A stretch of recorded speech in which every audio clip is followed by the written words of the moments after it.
E-PG पाठशाला हिंदी के अंतर्गत आपका स्वागत है।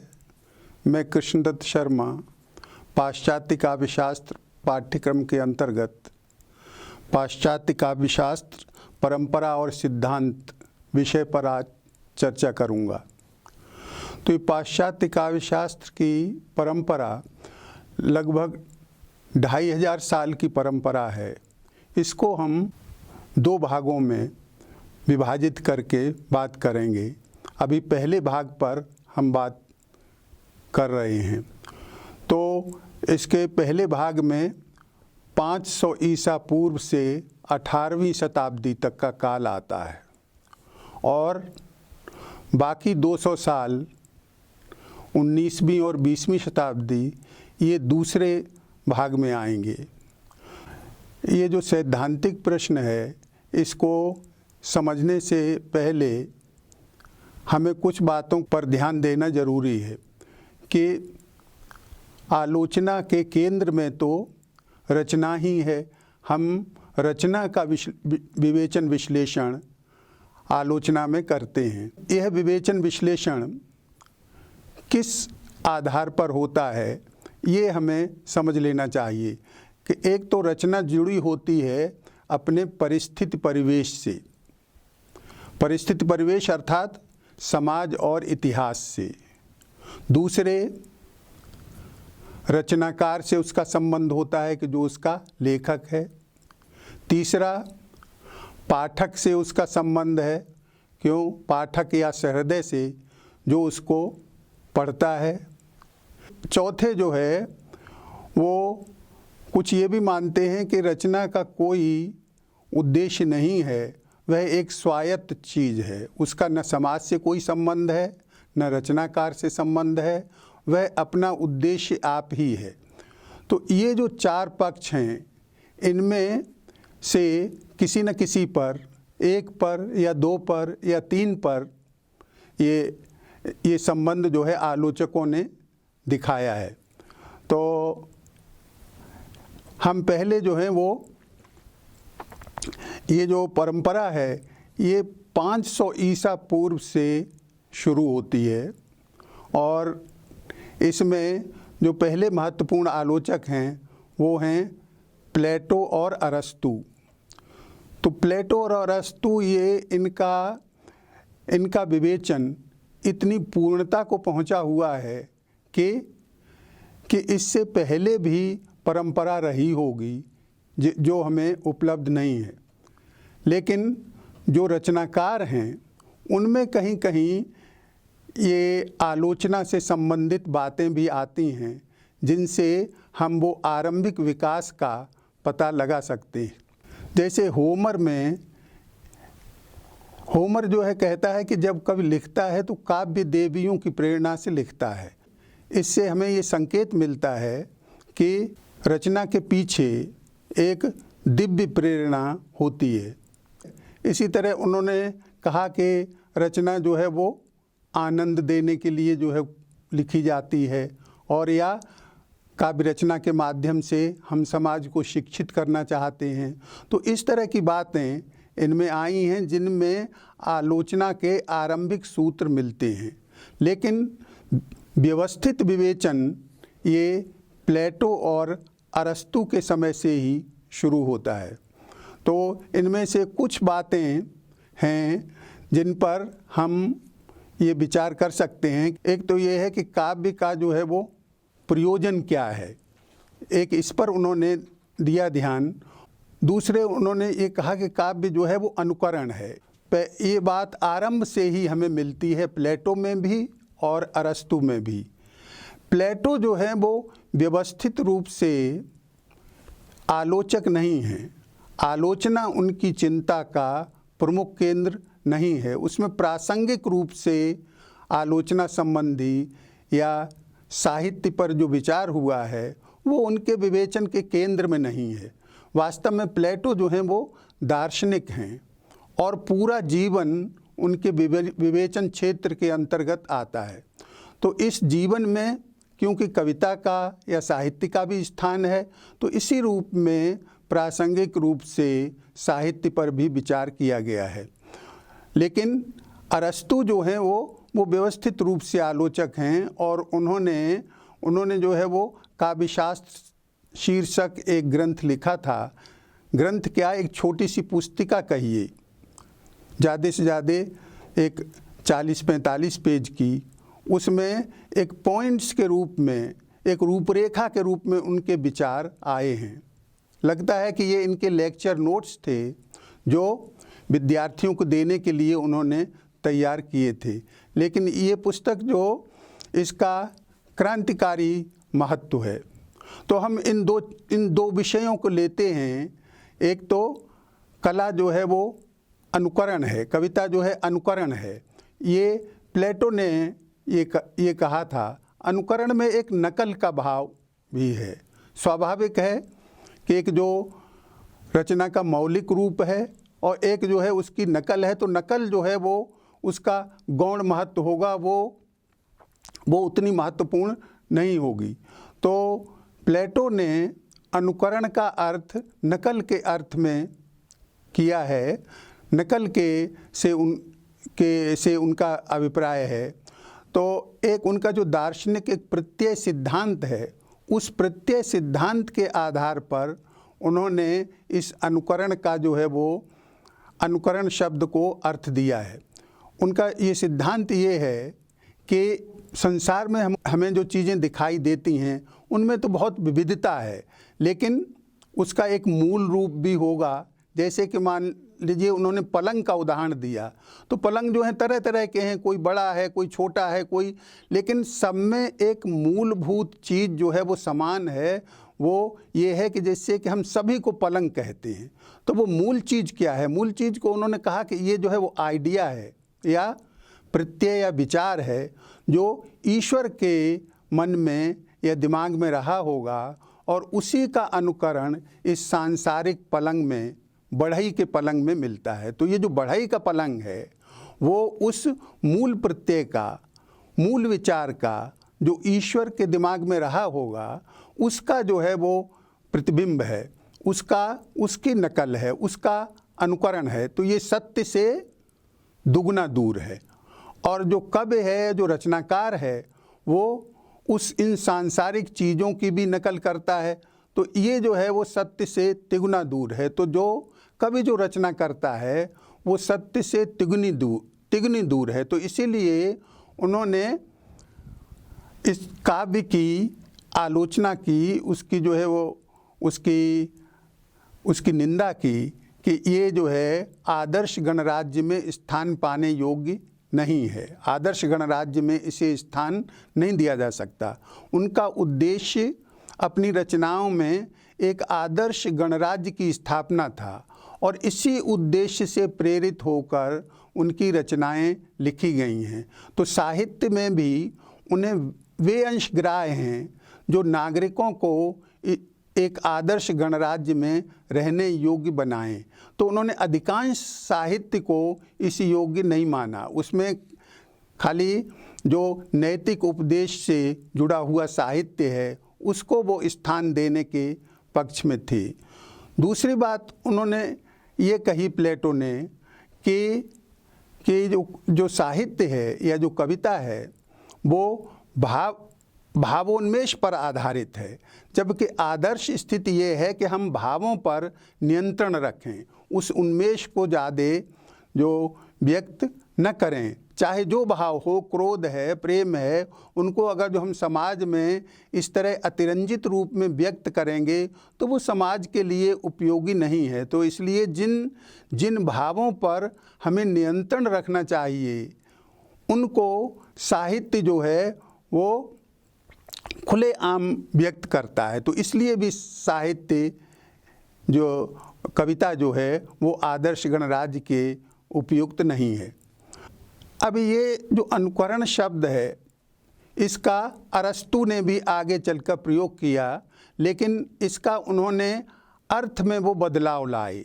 उन्होंने ये कहा कि अनुकरण जो है वो कवि जो है यथावत प्रत्यंकन नहीं करता, यथावत अनुकरण नहीं करता। जैसे फोटोग्राफ का उदाहरण आप लें, फोटोग्राफ में यथावत उसको प्रत्यंकन किया जाता है, जो चीज़ें हैं बाहर वो ज्यों की त्यों फोटोग्राफ में आ जाएंगी, लेकिन कवि ऐसा नहीं करता।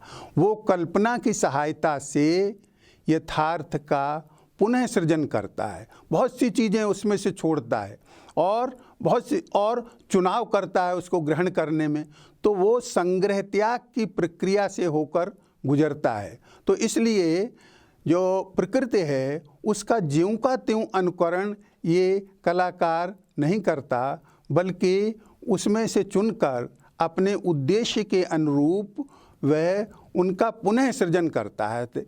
तो एक तरह से अरस्तु ने इसका अर्थ एकदम बदल दिया। अनुकरण में तो सृजनात्मकता नहीं है, वो तो एक नकल है। तो जो प्लेटो ने जिस अर्थ में किया, लेकिन अरस्तु ने इसको अर्थ दिया पुनः सृजन का या सृजन का, और कहा कि ये प्रकृति की चीज़ों से भी यह पुनः सृजन बेहतर होता है, क्योंकि वो प्रकृति से अपने उद्देश्य के अनुरूप अच्छी अच्छी चीज़ें चुनकर वह उनका सृजन जो है वो करता है। दूसरी जो बात कही थी प्लेटो ने कि इससे ये जो है वो भावों को नियंत्रित करने के बजाय वो उनको खुली छूट देता है, ये इस पर भी अरस्तु ने अपना मतभेद जो है वो जाहिर किया। कहा कि ये जो है ये भावों को व्यक्त करना, ये भावों को अभिव्यक्त करने से एक तरह से ये व्यक्ति के लिए ये लाभप्रद है। उन्होंने एक आयुर्विज्ञान की उपमा ली और वो उपमा है विरेचन, कि जैसे विरेचन का मतलब जैसे कि जब व्यक्ति का पेट वगैरह खराब हो तो उसके लिए कोई वो विरेचक औषध लेता है, जिससे जिसके प्रभाव से फिर उसको स्वास्थ्य लाभ करता है। तो इसी तरह अरस्तु ने कहा कि त्रासदी वगैरह देखकर भी जो अतिरिक्त भाव हैं सहृदय के या दर्शक के, वो अतिरिक्त भावों का विरेचन हो जाता है। अतिरिक्त भाव जो है निकल जाते हैं, मानो शोक है, करुणा है और भय है। तो ये जो भाव अगर जो अतिरिक्त मात्रा में होंगे तो वो इन त्रासदी वगैरह को देखने से वो भाव निकल जाते हैं और उसको जो है वो एक मानसिक स्वास्थ्य की अनुभूति जो है होती है, ज़्यादा एक संतुलित व्यक्तित्व इससे बनता है। यहाँ पर एक जो है वो यहाँ पर आपत्ति उठाई जा सकती है अरस्तु के इस बात पर भी, तो कि खाली हम जो हैं वो भावों के विरेचन के लिए ही त्रासदी देखने नहीं जाते। हम जो हैं वो कई बार जो आजकल की सभ्यता में जैसे जैसे सभ्यता बढ़ती गई है, मनुष्य जो है एक तरह से असंवेदनशील होता जा रहा है। तो भाव, अतिरिक्त भाव उसके जो है वो चेतना में नहीं है, उसके मन में नहीं है। भावों की कमी से वो ज़्यादा ग्रस्त है। तो त्रासदी देखने से अगर जो संवेदनशीलता में कमी है तो उस संवेदनशीलता में भी उसमें बढ़ती है उसकी संवेदनशीलता। तो एक तरह से भावों को हम विरेचन के लिए नहीं जाते, बल्कि हम ग्रहण करने के लिए भी जाते हैं। तो एक तरह की एक द्वंद्वात्मक स्थिति है कि यदि भावों की कमी हो गई हो तो वो ग्रहण करेगा, और यदि जो है भाव अतिरिक्त मात्रा में हो तो उनका विरेचन हो जाएगा। तो इस तरह जो अरस्तु ने जो प्लेटो के अर्थ को बिल्कुल बदल दिया, और प्लेटो ने जिन वजहों से काव्य की या साहित्य की आलोचना की थी, उन्हीं वजहों से उन्होंने साहित्य को श्रेष्ठ ठहराया। दूसरी बात अरस्तु ने ये कही, एक उन्होंने संरचना पर बल दिया और ये कहा कि जो कथानक है, कथानक एक तरह से नाटक की या रचना की संरचना है उसकी। तो जो कथानक है वो त्रासदी की आत्मा है। तो संरचना से क्या आशय है कि उसकी जो विभिन्न घटनाएं हैं वो परस्पर जो है, हर घटना एक दूसरे से और हर घटना का संपूर्ण इकाई से संबंध होना चाहिए। तो इससे जो है वो रचना में अन्वित रहती है। तीसरी बात उन्होंने ये कही, जिस पर आगे चलकर चर्चा भी बहुत हुई, कि इसमें अन्वितियों का पालन होना चाहिए। अन्वितियाँ कौन सी हैं कि एक तो कालान्विति, देशान्विति और कार्यान्विति। अंग्रेजी में कहेंगे unity of time, unity of place और यूनिटी ऑफ एक्शन। अरस्तु ने सिर्फ जो है यूनिटी ऑफ एक्शन का नाम लिया था, कार्यान्विति का। बाकी दोनों का ग्रहण माने कालान्विति का और देशान्विति का संकेत से है। उन्होंने स्पष्ट रूप से उनका निर्देश नहीं किया। बाद में 16वीं सदी में एक इटली में एक आलोचक हुए कास्तेलवेत्रो, उन्होंने सबसे पहले इनका ये निर्देश किया, कालान्वित और देशान्वित का भी। हमको ये समझ लेना चाहिए कि कालान्वित से आशय क्या है। कालान्वित जो है वो ये है कि जितनी समय की घटनाक्रम हो उतना ही समय नाटक के देखने में लगना चाहिए। यानी अगर 3 घंटे का घटनाक्रम है या अगर जो नाटक 3 घंटे का है तो उसमें जिस वस्तु का चित्रण है जो उसका घटनाक्रम भी 3 घंटे का होना चाहिए। बाद में फिर शुरू में ऐसा ही था कि जितने समय का घटनाक्रम है उतने ही समय को त्रासदी में चित्रित किया जाता था। लेकिन 500 ईसा पूर्व से लेकर करीब 400-500 साल तक इसमें कुछ छूट ली गई और कहा कि ये समय जो है एक दिन का समय हो सकता है। तो एक दिन के से ये अर्थ लगाया गया, एक दिन का मतलब क्या लिया जाए, 12 घंटे कि 24 घंटे। दोनों अर्थों में हम इस्तेमाल करते हैं उसका, कि सूर्य डूबने से पहले और सूर्य निकलने के बाद ये समय भी दिन है और पूरा जिसमें दिन और रात दोनों शामिल हैं। तो इसलिए बढ़ते बढ़ते ये कहा कि ज़्यादा से ज़्यादा ये घटनाक्रम 24 घंटे का हो सकता है। तो लेकिन आदर्श स्थिति यही है कि जितने समय का घटनाक्रम हो उतना ही समय मंचन में दिखाया जाए। तो ऐसा क्यों कहा होगा उन्होंने कि जो हमें लगता है कि यह जो है वो यथार्थ का अनुकरण है नाटक। तो यथार्थ में दर्शकों को वो यथार्थ लगे, इसकी चिंता शुरू में थी। इससे ये भी लगता है कि जो हमारी कल्पना शक्ति है वो धीरे धीरे विकसित हुई है। शुरू में हमें वास्तव में यह सुविधा होती होगी कि एक शुरू में कोई दिखाया गया है बहुत छोटा और कुछ ही देर में वो युवा हो गया, कुछ ही देर में वो वृद्ध हो गया, तो पाठक उसके साथ तादात्म्य नहीं कर पाएगा। इसी तरह अभी एक सीन है दिल्ली का, दूसरा दिखाया जाए आगरा का, तीसरा दिखाया जाए कोलकाता का, तो पाठक को ये लगेगा इतनी जल्दी इतने मिनट में वो वहाँ कैसे पहुँच गया। तो अब यह है कि इसमें जो हमारी कल्पना शक्ति में जो विस्तार हुआ है, इससे यही अनुमान लगाया जाता है कि ये धीरे धीरे हुआ है। और इस पर एक ख़ास बात इसका उल्लेख करने का ये है मतलब कि इस पर चर्चा बहुत हुई है काव्य शास्त्र में। जितना आगे चलकर नव्य शास्त्रवाद में भी इस पर चर्चा हुई और बाद में जो डॉक्टर जॉनसन एक नव्य शास्त्रवादी दौर में हुए यानी 18वीं सदी में, उन्होंने एक ऐसा जवाब दिया जिससे इस चर्चा को विराम मिला। इसकी हम जब डॉक्टर जॉनसन के बारे में बताएंगे तब इसकी चर्चा जो है वो करेंगे। तीसरे यूनानी आलोचक हैं वो हैं लॉन्जाइनस। लॉन्जाइनस जो हैं वो प्लेटो और अरस्तु दोनों से प्रभावित थे, लेकिन उन्होंने अपना जो है वो अलग रास्ता निकाला और उनको बहुत बड़ा आलोचक जो है वो माना जाता है। उन्होंने औदात्य को रचना का प्राण माना। लॉन्जाइनस की रचना का नाम है उदात्त तत्व, ऑन द सबलाइम ये है। और इसमें ये प्रश्न उठता है कि उदात्त है क्या।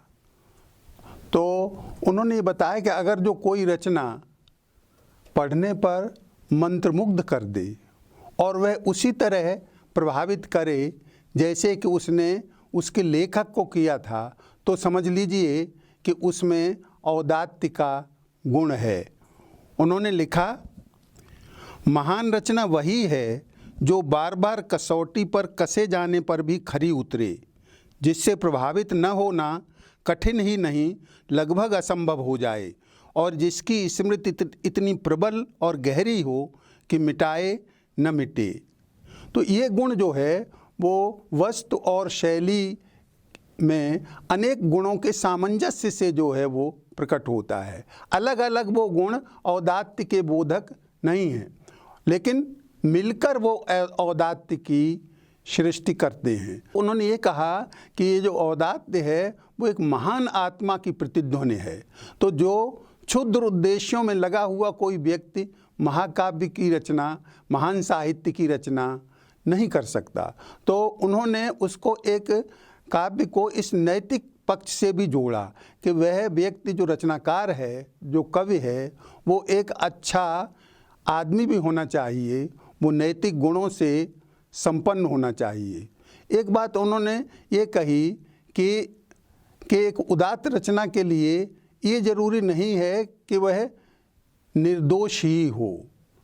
उन्होंने कहा कि जो सर्वांगीण रूप से शुद्ध होगी रचना, उसमें क्षुद्रता की आशंका रहती है, और जो औदात्य है उसमें कुछ न कुछ दोष अवश्य रह जाते हैं।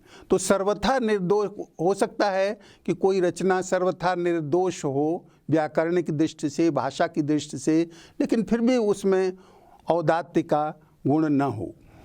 तो ये जो आरंभिक 1000 साल हैं, यानी 500 ईसा पूर्व से 500 ईस्वी तक, ये शास्त्रवाद के या क्लासिकल पीरियड जो है माना जाता है। अभिजात्यवादी काल, अभिजात्यवादी युग या शास्त्रवाद का युग।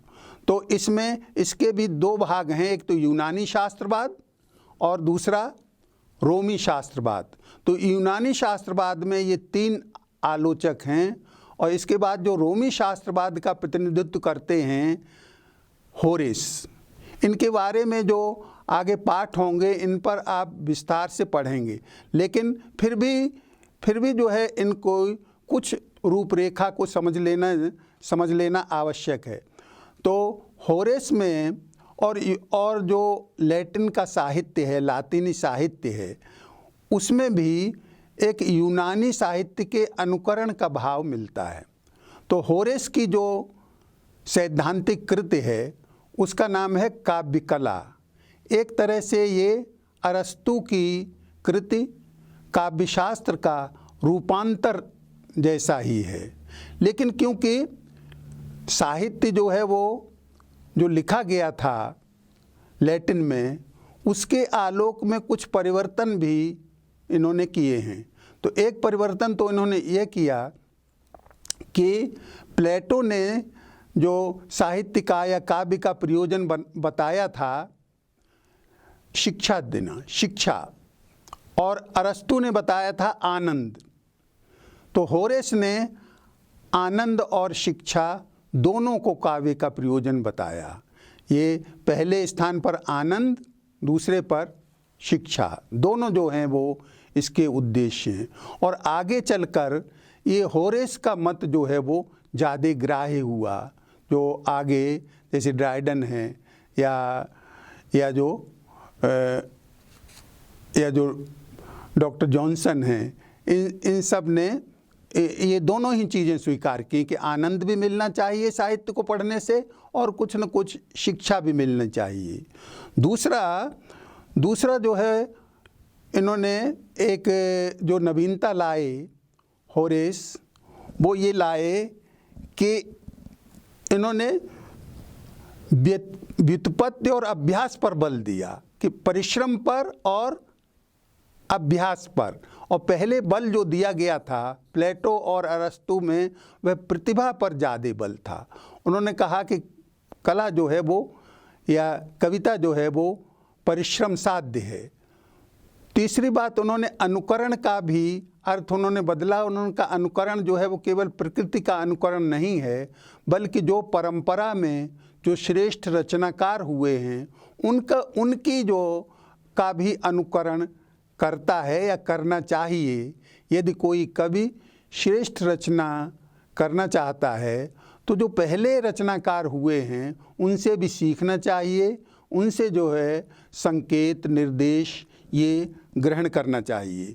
और एक जो है चौथी बात इसमें ये है कि जो अरस्तु का काव्यशास्त्र ग्रंथ है उसमें ये संकेत तो आया है कि आगे कामदी के विवेचन में ये बातें मिलेंगी, लेकिन कामदी का विवेचन उसमें है नहीं। कामदी मतलब कॉमेडी, लगता है कि ये लुप्त हो गया है। और होरेस के समय में ये मौजूद था, तो होरेस के जो काव्यकला पुस्तक है उसमें ये कॉमेडी का भी मिलता है। तो ये जो अभिजात्यवाद है ये 1000 साल के है। इसके बाद माने 5वीं शताब्दी से 15वीं शताब्दी तक यह जो है वो मध्यकाल की इसको संज्ञा दी गई है, और इसे कभी कभी जो है वो अंधकार काल भी कहा गया है। तो अंधकार काल इसलिए कि साहित्य को इस पीरियड में, पूरे जो 1000 साल का पीरियड हुआ, 1000 साल का काल हुआ, इसमें साहित्य को एक प्रकार से प्रतिबंधित सा कर दिया गया था। जो रोमन कैथोलिक चर्च था उसका वर्चस्व था, और उसने इस तरह के सभी नाटक वगैरह पर ये प्रतिबंध लगा दिया था। नाटक उस समय की केंद्रीय विधा थी, और पहले नाटक पर प्रतिबंध लगाया, इसके बाद संगीत और नृत्य जो नाटक से जुड़ी हुई और गतिविधियां थीं उन पर भी प्रतिबंध जो है वो लगा दिया गया, और खाली बाइबिल के अध्ययन पर ध्यान केंद्रित किया गया। तो बाइबिल का तरह तरह से अध्ययन किया गया इस दौर में, उसका भाष्य किया गया, उसकी तरह तरह से अर्थमीमांसा की गई, उसको तरह तरह से उसकी जो है वो प्रतिलिपियां की गई, जिसमें या तो हाशिए पर या 2 लाइनों के बीच में उसके भाष्य से संबंधित टिप्पणियां दी गईं। तो अगर जो कुछ काम हुआ तो ये अर्थमीमांसा के क्षेत्र में ये काम हुआ, और साहित्य प्रतिबंधित सा रहा। लेकिन फिर भी साहित्य के प्रति लोगों का स्वाभाविक रुझान होता है, तो लोक के स्तर पर बोलियों में ये साहित्य रचना होती रही। अलग अलग बोलियां हैं तो उन अलग अलग बोलियों में रचनाएं जो हैं लोक के स्तर पर, लोकगीत वगैरह और लोक काव्य, लोक की जो नैतिक कथाएं, इस तरह की रचनाएं होती रहीं। लेकिन एक मध्यकाल के अंत की ओर, यानी 13वीं शताब्दी में, 13वीं 14वीं शताब्दी में एक कवि हुआ जिसका नाम है दांते। तो दांते जो हैं वो, इन्होंने, ये एक ऐसा महाकवि हुआ कि जिसमें जो कुछ मध्यकाल में श्रेष्ठ है, जो कुछ मध्यकाल में सबसे अच्छा है, उसका प्रतिनिधित्व दांते करते हैं।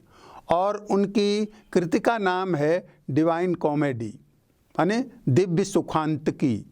और ये जो है उसका वैसा ही महत्व है जैसा कि होमर के इलियड का, या जो है वो लैटिन में जो एक महाकाव्य लिखा गया था उसका जैसा महत्व है, उसी तरह का महत्व ये डिवाइन कॉमेडी का है। तो एक इसमें डिवाइन कॉमेडी में एक बात महत्वपूर्ण ये है कि ये लैटिन को छोड़कर ये इतालवी भाषा में लिखी गई है। पूरे यूरोप की उस समय बौद्धिक आदान प्रदान की भाषा लैटिन थी, और ये पहल करना काफ़ी हिम्मत का काम था। काफ़ी उन्होंने सोच विचार किया। एक उनका ये भी था कि जो लैटिन के महाकवि थे वर्जिल, तो जैसा वर्जिल ने लिखा है या जैसा होमर ने लिखा है वैसा ही काव्य वो रचना चाहते थे अपनी भाषा इतालवी में। और उस समय जो आधुनिक यूरोपीय भाषाओं का उदय हुआ था, तो एक तरह से इतालवी जो है भदेश भाषा थी, तो वो भदेश भाषा में ही ये काव्य एक तरह से उन्होंने जो कुछ इस बारे में लिखा उससे हमें तुलसीदास की याद आती है। रामचरितमानस में जो उन्होंने इस भदेश भाषा के या जो अवधी भाषा के पक्ष में जो तर्क दिए हैं, उसी तरह के तर्क ये देते हुए जो है वो दिखाई देते हैं दांते। तो इस एक तो उन्होंने ये किया कि जो व्याख्या की गई थी उस समय बाइबल की, तो बाइबल की व्याख्या में उसमें जो अर्थमीमांसा की गई थी, तो उस अर्थमीमांसा का उन्होंने उपयोग ये इसमें किया। तो वहाँ अर्थमीमांसा ज़्यादा ये है कि एक तो उसका शाब्दिक अर्थ दिखाई देता है, दूसरा उसका एक नैतिक अर्थ है। तो असली वो शाब्दिक अर्थ नहीं है, जो पारमार्थिक अर्थ है, वह जो है वो मूल अर्थ है। तो उस समय एक और काव्य रूप जो अन्योक्त जो है एलेगरी, ये आया चर्चा में। तो ये भी जो है एक एलेगरी की ही तरह है, डिवाइन कॉमेडी। लेकिन ये है कि एलेगरी में ज़्यादातर अर्थ के दो स्तर होते हैं कि एक जो है वो भौतिक स्तर, जो शाब्दिक स्तर, दूसरा आध्यात्मिक स्तर। लेकिन जो इन्होंने किया है, दांते ने तो उसमें उन्होंने अर्थ की सीमा नहीं बांधी। दो अर्थ रखने से वो एक चीज़ यांत्रिक हो जाती है। तो उनमें अर्थ की विविधता है कि एक ही अर्थ उसमें स्पिरिचुअल नहीं, उसमें पाठक जो हैं वो अलग अलग कई तरह के अर्थ जो है वो ग्रहण कर सकता है, उसमें अनेकार्थता है। तो उन्होंने जो एलेगरी को यानी अन्योक्ति का जो प्रयोग था उसमें भी वो विविधता लाए, और जो अर्थमीमांसा थी उस अर्थमीमांसा में भी वो विविधता लाए। तो उन्होंने खुद वर्जिल की कृतियों की मीमांसा की उसी का आधार लेते हुए। तो एक तो अर्थमीमांसा की गई थी, उसका भी उन्होंने बहुत सर्जनात्मक उपयोग किया। दूसरा एलेगरी का भी उन्होंने बहुत सर्जनात्मक उपयोग किया। तो अगर जो ये दांते न होते तो हमारी धारणा जो है वो मध्यकाल के बारे में वास्तव में अंधकार काल की होती। लेकिन अकेले दांते इस बात के लिए पर्याप्त जो साक्ष्य प्रस्तुत करते हैं कि ये अंधकार काल नहीं था।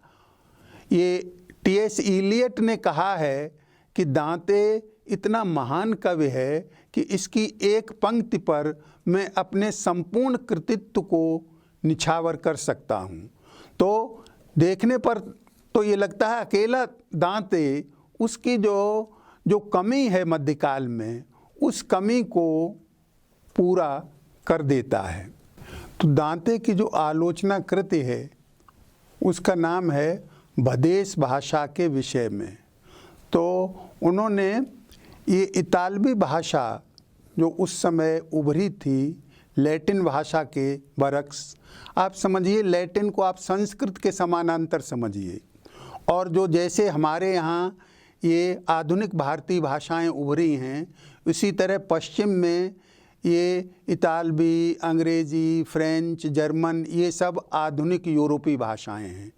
तो उस समय उन्होंने ये जो इटली में बहुत सी बोलियां थीं, इटली जो है वो तमाम प्रदेशों में बटा हुआ था और उनमें अलग अलग बोलियां थीं।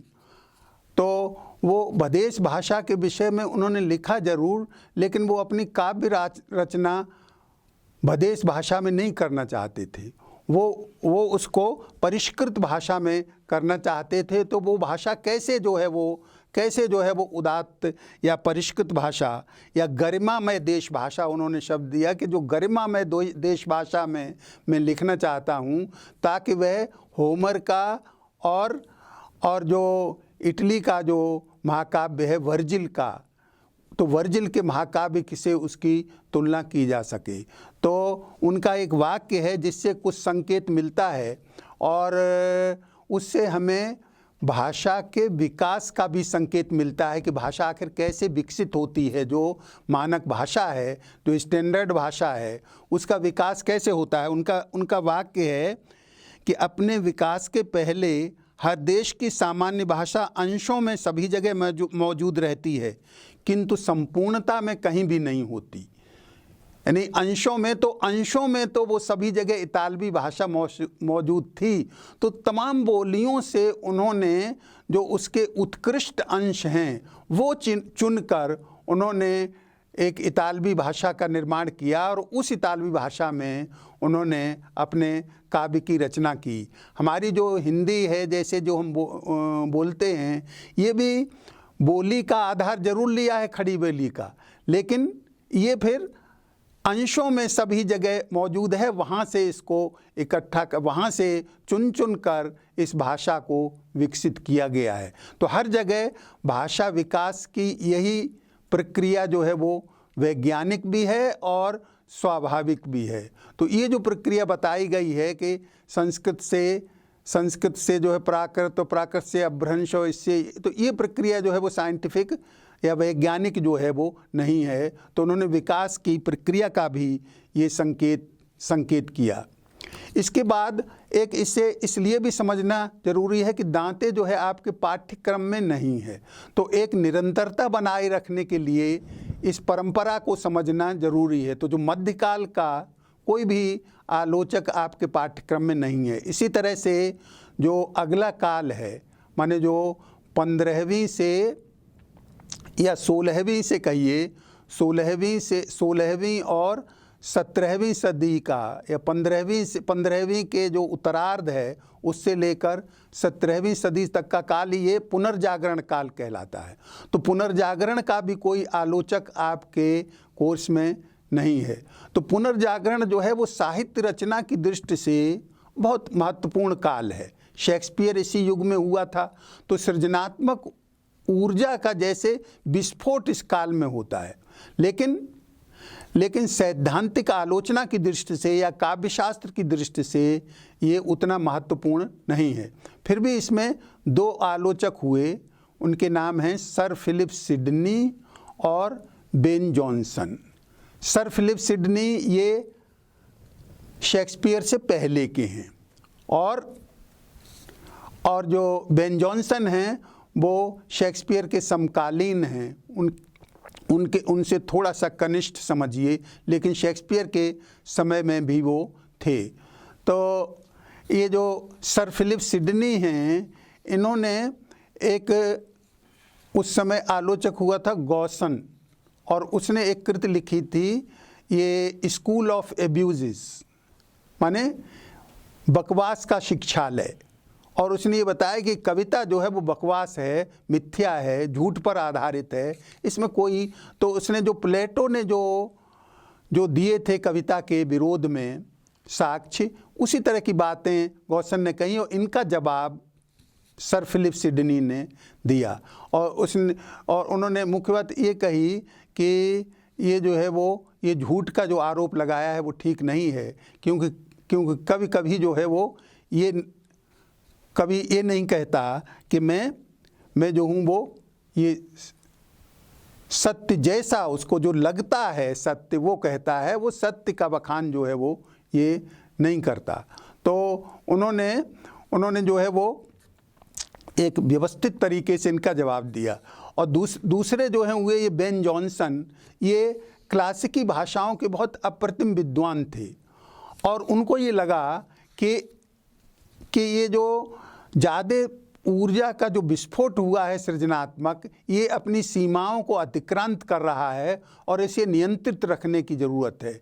इसमें अतिकल्पनाशीलता है और कल्पना पर विवेक का अंकुश जरूरी है, और ये विवेक आएगा ये क्लासिकी प्रतिमानों से, माने यूनानी रोमी जो प्रतिमान हैं उनको लागू करके इन पर नियंत्रित किया जा सकता है। एक हमें ये ध्यान में रखना चाहिए कि हमें कुछ जो महत्वपूर्ण नाम हैं, जैसे शेक्सपियर है या बेन जॉनसन है या जो है वो मार्लो हैं, ये ध्यान रहते हैं। हमारे यहाँ कहें तो छायावाद में प्रसाद पंत, निराला, महादेवी, 4 कवि ध्यान में आते हैं, लेकिन सैकड़ों रहे होंगे। तो इसी तरह से पुनर्जागरण काल में शेक्सपियर के अलावा बहुत से ऐसे रहे होंगे कवि, सैकड़ों रहे होंगे जो बहुत ज़्यादा जिनका यथार्थ से कोई सरोकार नहीं था, ऐसी बातें कविता में कह रहे थे। तो उन्होंने उस पर नियंत्रित करने की उनको कोशिश की। एक उन्होंने जो है वो महत्वपूर्ण बात ये कही कि कविता के लिए जो है उन्होंने बताया कि कविता के लिए एक क्या चीज़ें ज़रूरी हैं। तो एक तो प्रतिभा चाहिए, दूसरा अभ्यास चाहिए, तीसरा जो है उन्होंने कहा कि जो वैसे तो उन्होंने कहा कि पुनः सृजन, इमिटेशन, लेकिन दूसरे कवियों का, परंपरा के कवियों को उनका सार संक्षेप ले लेना, उससे सीखना, उनका सार ग्रहण करना। उनका मैं वाक्य पढ़ता हूँ। उन्होंने लिखा कि किसी अन्य कवि के सार या समृद्धि को अपने उपयोग के अनुरूप ढाल लेना। ये तीसरी उन्होंने पूर्वापेक्षा बताई। पहली प्रतिभा, दूसरी अभ्यास, तीसरी किसी अन्य पूर्ववर्ती कवि के सार या समृद्धि को अपने उपयोग के अनुरूप ढाल लेना। इलियट ने इस वाक्य की बहुत प्रशंसा की है और इसका कारण ये है कि इलियट ने अपने रचना कर्म में काफ़ी हद तक यही किया है कि विभिन्न देशों के कवियों की, रचनाकारों की सार समृद्धि को अपनी कविता में ढाला है। बल्कि आज जो उत्तर आधुनिक दौर में जो टेक्स्ट की धारणा है उसमें ये कहा जाता है कि जो मौलिकता जैसी चीज़ की अपेक्षा करना ये व्यर्थ है। वास्तव में जो भी लेखक लिखता है वो कोटेशंस हैं, खाली उनमें इन्वर्टेड कॉमाज नहीं लगाए गए हैं। तो ये जो बात एक तरह से इसी तरह का आशय इनके इसमें निहित है। तो पुनर्जागरण के बाद जो हम उल्लेख करेंगे महत्वपूर्ण आलोचकों में ड्राइडन का। ड्राइडन में हमें एक नई आवाज़ सुनाई देती है। ये आधुनिक आलोचक की आवाज़ है। इसके पहले जो है वो शास्त्र का वर्चस्व ज़्यादा है। ड्राइडन ने आधुनिक आलोचना की शुरुआत की। आधुनिक आलोचना से क्या आशय है कि किसी रचना को लेकर उसका विश्लेषण करना। इससे पहले यानी पुनर्जागरण काल तक भी या उससे पहले ऐसा नहीं था कि किसी की रचना को लेकर उसका संपूर्ण विश्लेषण किया गया हो। खाली जो है वो लक्षण उदाहरण जैसी बात थी। तो शास्त्र से अलग हटकर जो आधुनिक आलोचना की शुरुआत ये ड्राइडन जो है वो ये करते हैं। तो ड्राइडन जो है वो एक ऐसी सदी में हुए जब विज्ञान का प्रचार प्रसार जो है हो चुका था। न्यूटन इसी सदी में हुए थे और इसी तरह गैलीलियो हुए थे। तो ये विज्ञान की शताब्दी भी मानी जाती है। तो इसका असर ड्राइडन के चिंतन पर है। तो ड्राइडन पर विस्तार से लिखा गया है जिसको आप वहाँ से पढ़ सकते हैं। तो लेकिन ये एक लाइन है ड्राइडन से शुरू होती है जो पृथक करती है शास्त्रीय आलोचना को आधुनिक आलोचना से। शास्त्रीय आलोचना ये ड्राइडन से पहले तक की शास्त्र का वर्चस्व, दूसरा विज्ञान के प्रभाव से जो चिंतन में एक आधुनिकता आई वह भी इनमें मौजूद है। इसके ड्राइडन के बाद जो दूसरे आलोचक हैं, ड्राइडन एक तरह से पुनर्जागरण और नव्य शास्त्रवाद जो पुनर्जागरण के बाद का काल है उसके बीच की कड़ी हैं। तो ड्राइडन में दोनों विशेषताएं मिलती हैं। उनमें पुनर्जागरण की विशेषताएं भी हैं और पुनर्जागरण ऐसे समझिए जैसे हमारे यहाँ का भक्ति काल, और तो इनमें जो है वो पुनर्जागरण की विशेषताएं भी हैं ड्राइडन में। और क्योंकि ये जो नया युग आ रहा है नव्य शास्त्रवाद, इसका इन्हें नेतृत्व करना है तो इसकी भी विशेषताएं हैं। तो दोनों की विशेषताएं इनमें मिलती हैं और ये इनके बीच में ड्राइडन का काल है 1631 में पैदा हुए, 1700 में मृत्यु हुई। और जो नव्य शास्त्रवाद है वो इंग्लैंड में 18वीं सदी में आता है और फ्रांस में 17वीं सदी के उत्तरार्ध में। लेकिन हमारा अंग्रेज़ी से मतलब है तो ये 18वीं सदी में आता है। तो इनमें बिल्कुल वो बीचों बीच हैं। तो उनको ठीक नव्य शास्त्रवादी नहीं माना जा सकता। ठीक नव्य शास्त्रवादी आलोचक हैं डॉक्टर जॉनसन, सैमुअल जॉनसन जिनको कहते हैं, तो ये सैमुअल जॉनसन ये भी बहुत एक महत्वपूर्ण आलोचक हैं और ये 18वीं सदी को प्रतिनिधित्व करते हैं। उन्होंने शेक्सपियर की रचनाओं का संपादन भी किया था और एक महत्वपूर्ण कृति लिखी उन्होंने, लाइव्स ऑफ द पोइट्स। तो उन्होंने अपने समय के ज़्यादा और कुछ पिछले कवियों की उन्होंने आलोचना इसमें लिखी और आलोचना का एक ढांचा उन्होंने प्रस्तुत किया जिसका काफ़ी समय तक वर्चस्व रहा। माने डॉक्टर जॉनसन के बाद जब ये इस ढांचे को आगे चलकर मैथ्यू आर्नल्ड ने तोड़ा, तो ये एक महत्वपूर्ण आलोचक डॉक्टर जॉनसन हैं। डॉक्टर जॉनसन के बारे में एक बात खास तौर से ये समझनी चाहिए कि उन्होंने जो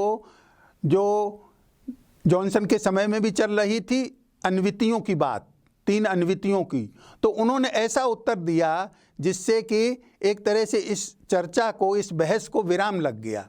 और उन्होंने कहा कि जिस समय दर्शक देखने जाता है वो ठीक अच्छी तरह समझता है कि हम कहाँ हैं, कि हम दिल्ली में हैं कि यहाँ तो कि ज़्यादातर ये था कि दर्शक कैसे इसके साथ अपने को आइडेंटिफाई करेगा, कैसे सामंजस्य बिठाएगा कि अभी ये एक जगह है दूसरी जगह है।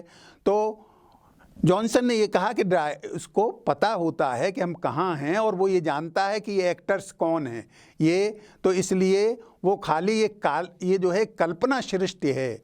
और तो उन्होंने जो वाक्य कहा कि जो इतनी कल्पना कर सकता है वो और भी कर सकता है, तो इसलिए हमारी कल्पना शक्ति पर निर्भर है कि हम कितना अपनी कल्पना को छूट ले सकते हैं। तो एक तरह से जो उन्होंने जवाब दिया उससे ये चर्चा ये हमेशा के लिए जो है एक तरह से बंद हो गई और यही बहुत उनका अच्छा इसका विवेचन जो है आपके पाठ में मिलेगा। तो डॉक्टर जॉनसन कुछ व्यक्तित्व तो आप समझिए ऐसा जैसे हमारे यहाँ आचार्य रामचंद्र शुक्ल का है। उन्होंने एक डिक्शनरी भी पहली बनाई थी। डिक्शनरी बनाना वैसे एक कोऑपरेटिव काम है, बहुत लोगों की टीम मिलकर बनाती है, लेकिन उन्होंने अकेले बनाई थी। तो उनका और उनकी भाषा भी कुछ वैसी ही जमी हुई है जैसे हमारे यहाँ आचार्य रामचंद्र शुक्ल की है। तो उनका काफ़ी महत्व है, शेक्सपियर की आलोचना में भी उनका महत्व है। उन्होंने इसकी जो भूमिका लिखी है वो एक अनिवार्य रीडिंग है, एक अनिवार्य सामग्री है शेक्सपियर की आलोचना के लिए। और उनकी जो लाइव्स ऑफ द पोइट्स है वो भी एक बहुत महत्वपूर्ण, उन्होंने इस पर सेंट बेव का प्रभाव है, उसमें जीवनी और परिवेश और इन तीनों तत्वों को इसको बाद में मैथ्यू आर्नल्ड को प्रभावित किया। ये नव्य शास्त्रवाद तक की ये पहले खंड में, ये पहले भाग में आलोचना है और शेष स्वच्छंदतावाद से लेकर आधुनिक काल तक ये दूसरे भाग में हम विचार करेंगे।